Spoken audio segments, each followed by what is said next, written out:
नमस्कार विद्यार्थियों, आज के व्याख्यान में हम तांबे के कीड़े जो एकांकी है उसके संबंध में असंगत नाटक की अवधारणा पर विचार विमर्श करेंगे कि असंगत नाटक जो है वो किस प्रकार के होते हैं और इनकी क्या क्या विशेषताएं होती हैं, यह किस प्रकार से सामान्य दूसरे नाटकों से अंतर रखते हैं। तो असंगत नाटक जो हैं वो एक बार विद्यार्थियों को समझने में कुछ कठिनाई आ सकती है।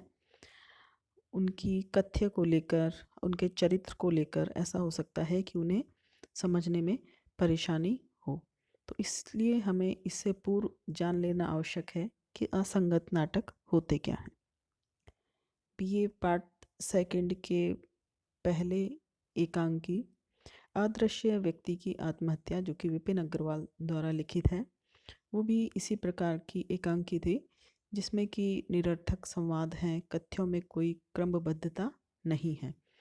तो एक बार ऐसा लग सकता है कि ये सब कुछ बिखरा हुआ सा है, इसका कथ्य कुछ भी नहीं है, लेकिन इसको हम आंतरिक रूप से यदि एकांकी की पड़ताल करें तो हमें एक नया अनुभव प्राप्त होता है। तो इस नाटक को समझने के लिए आप पहले असंगत नाटक की अवधारणा को समझें, तभी यह नाटक आपके समझ में अच्छी प्रकार से, भली प्रकार से आएगा। तो हम यह देखते हैं कि पाश्चात्य नाटककारों ने विगत 100 वर्षों से नाटक के क्षेत्र में अच्छी पहल की। उन्होंने कथ्य और शिल्प दोनों के स्तर पर नाटक को एक सक्षम स्तर पर पहुंचा दिया। यहाँ नाटक और एकांकी को हम एक ही मानकर इसकी व्याख्या कर रहे हैं। इसके बाद प्रथम विश्व युद्ध के बाद नाटक में तेजी से परिवर्तन आया और विकृत मनोवृत्तियों का चित्रण अधिक होने लगा। प्रथम विश्व युद्ध की स्थितियां ही कुछ ऐसी थी कि व्यक्ति मानसिक रूप से हिल गया था और वह अपने आप को मृत्यु के अधिक नज़दीक और विश्व को एक प्रकार से क्षणभंगुर मानने लग गया था। तो जब विश्व में परिवर्तन आया तो साहित्य में परिवर्तन आना आवश्यक है। तो इस समय विकृत मनोवृत्तियों का चित्रण अधिक किया जाने लगा। इस दिशा में इवान गाल, ब्रेख्त आदि नाटककारों ने महत्वपूर्ण कार्य किया। इनके नाटक में निरर्थक संवाद, क्रूरता, विदूषकी अदा और विभत्स कल्पना के प्रयोग अधिक हुए। इसके बाद द्वितीय विश्व युद्ध के कारण व्यक्ति पुनः अत्यधिक संत्रस्त हो उठा और अपने अस्तित्व के संकट को ही वह सत्य मानने लग गया। उसमें घोर निराशा, भय, टूटन, अनास्था और जीवन की निस्सारता व्याप्त हो गई। विश्व युद्ध ने मनुष्य के जीवन को निराशा, अविवेक और अंधकार से भर दिया और इसी के परिणाम स्वरूप विशुद्ध असंगत नाटकों का सृजन हुआ। सैमुअल बेकेट, जियाजेने और हेनोल्ड पिंटर आदि ने अनेक असंगत नाटक लिखे और इन्हें अच्छी ख्याति भी मिली। सैमुअल बेकेट के नाटक वेटिंग फॉर गोडो, जो 1952 में लिखा गया, इसके लिए उन्हें नोबेल पुरस्कार भी प्राप्त हुआ। असंगत नाटकों की यदि हम मान्यता पर विचार करें तो हम यह देखेंगे कि आज का व्यक्ति जन्म से मृत्यु तक कालखंड को जबरदस्ती जी रहा है। संपूर्ण कालखंड निरर्थकता से परिपूर्ण है, उसका कोई सुनियोजित लक्ष्य नहीं है। ऐसा लगता है कि व्यक्ति निरर्थक मेहनत कर रहा है, उसके ऊपर नीरस और एक रस जिंदगी लाद दी गई है।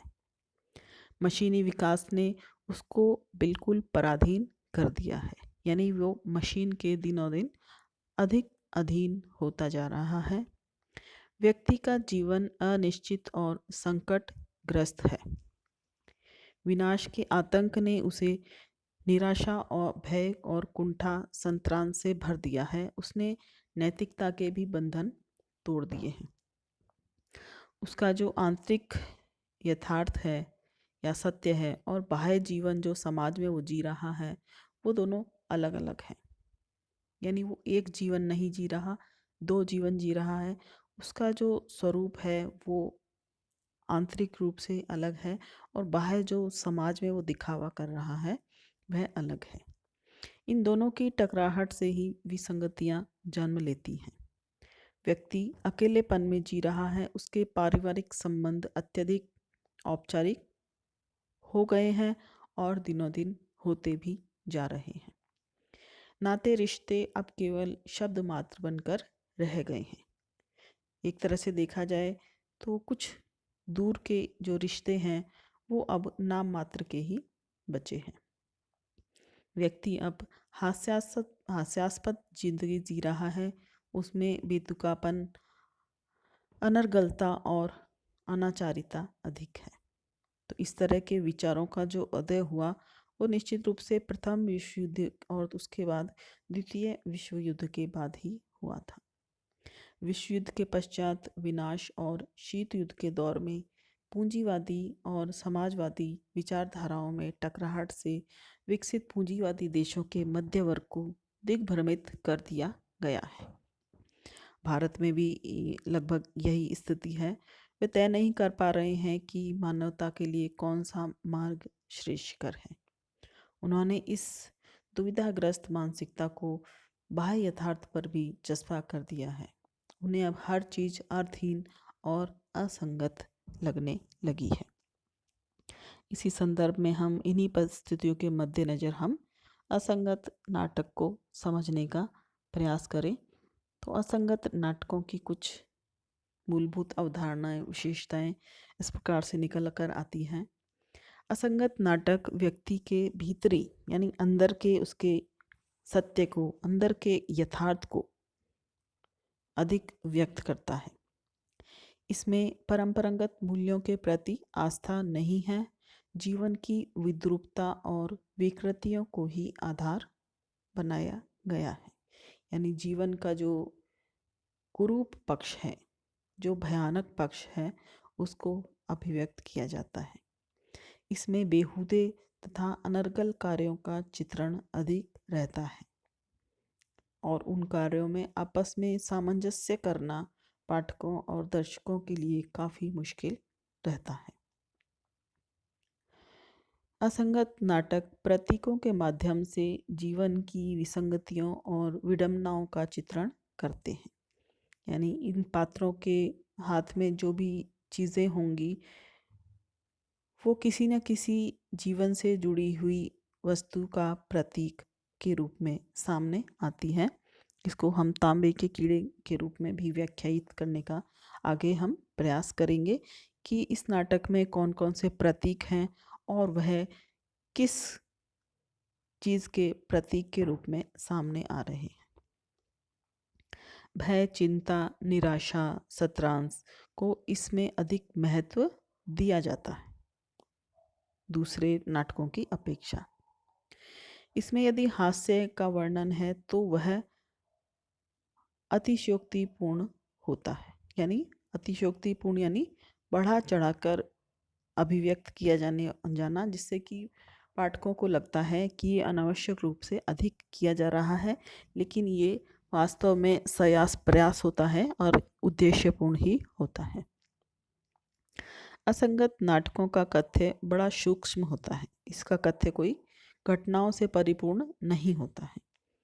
कथ्य में कोई क्रमबद्धता हमें नज़र नहीं आती है। कोई एक घटना ऐसी नहीं होती है जो आगे से आगे क्रमबद्ध रूप से जुड़ती हुई चलती है और जिसे समझना आसान हो। ऐसा इसमें नहीं होता।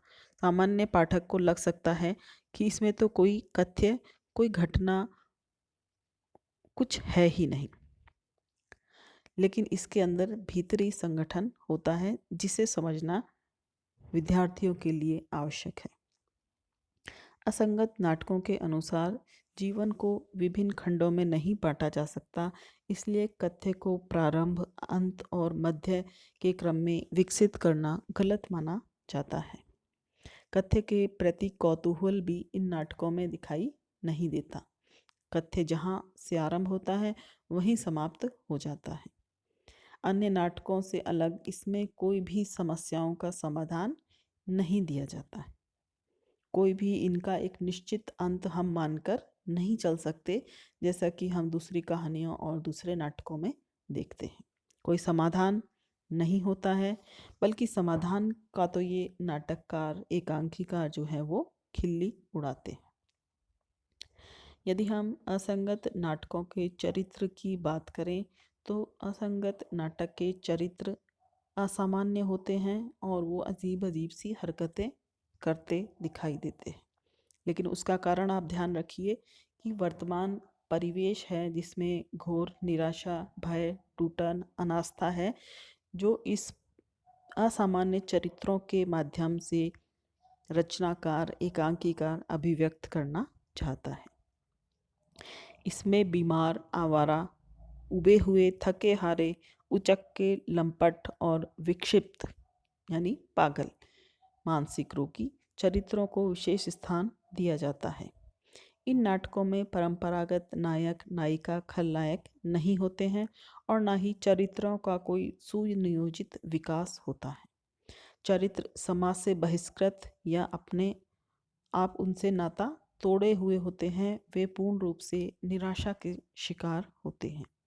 उनके कार्य भी तर्कहीन और निरर्थक होते हैं। वे केवल अपनी बात कहते हैं। अन्य पात्रों के साथ उनका होना उनकी मजबूरी है। ये पात्र दरिद्रता, अभाव और परेशानियों के कारण अपना मानसिक संतुलन खो चुके हैं। जीवन मूल्यों में इनका कोई विश्वास बाकी नहीं है। यदि हम असंगत नाटकों की भाषा के बारे में विचार करें तो असंगत नाटक पारंपरिक भाषा को महत्व नहीं देते। उनका कहना है कि परंपरागत भाषा आज निरर्थक हो गई है। आज जो कुछ भी हम कहते हैं वह सत्य से दूर है। भाषा हमारी वास्तविकता यानी सच्चाई को छिपा रही है। जो हमारे भीतर का यथार्थ है उसको उद्घाटित करने में पारंपरिक भाषा असमर्थ है। उसका अवमूल्यन हो गया है। भाषा अपने अर्थ या उसके शब्द अपने अर्थ खो चुके हैं। असंगत नाटककारों की भाषा हरकत की भाषा है। इसमें शब्द के साथ पूरे शरीर को झोंकना होता है। ये नाटककार मूक अभिनय को अधिक महत्व देते हैं। बाहरी तौर पर इनके संवाद निरर्थक, असंबद्ध लगते हैं कि उनमें कोई कसाव नहीं है, लेकिन संवाद के भीतर उतरने पर कसाव की अनुभूति होती है। यानी इनको हमें अच्छे तरीके से, भली प्रकार से समझना होगा, तभी आप इन संवादों की जो वास्तविक अर्थ हैं उनको समझ पाएंगे। नाटक में रोजमर्रा की बोलचाल की भाषा को स्थान दिया जाता है। असंगत नाटक का मंच भी अतार्किक लगता है। इसका मंच साधारण सज्जा वाला होता है और इसमें बेतरतीबी होती है, यानी बिखरा हुआ सा होता है। पाठकों और दर्शकों के मध्य कोई विशेष दूरी नहीं रखी जाती। इसमें प्रतीकात्मक मंच को अधिक महत्व दिया जाता है। पश्चिमी देशों में 1945 से 1965 ईस्वी तक असंगत नाटकों का युग रहा। इसके बाद वहाँ पुनः यथार्थवादी नाटकों की ओर रुचि जगी। हिंदी में असंगत नाटकों के प्रथम प्रयोक्ता भुवनेश्वर हैं। उनके एकांकी तांबे के कीड़े 1946 में प्रकाशित हुई, जो हिंदी की प्रथम असंगत नाटक है। भुवनेश्वर पश्चिम के नए नाटकों के विकास क्रम को भली भांति समझते थे और द्वितीय विश्व युद्ध के विश्वव्यापी प्रभाव को गहराई से महसूस कर रहे थे। यही कारण है कि जिस समय पाश्चात्य देशों में असंगत नाटकों का लेखन आरंभ हुआ, उसी समय भुवनेश्वर ने तांबे के कीड़े नाटक लिखा, जबकि हिंदी साहित्य में इस प्रकार की कोई परंपरा नहीं थी। लेकिन चूंकि वे पाश्चात्य संस्कृति से, पाश्चात्य साहित्य से जुड़े हुए थे, इसलिए उन्होंने तत्कालीन संपूर्ण विश्व की परिस्थितियों को समझ लिया और उसको भारतीय परिप्रेक्ष्य में प्रस्तुत करने का प्रयास किया। इसे विश्व के असंगत नाटकों के विकास क्रम में रखकर परखा जा सकता है और इस प्रकार हम देखेंगे कि तांबे के कीड़े में असंगत नाटक के सभी लक्षण विद्यमान हैं।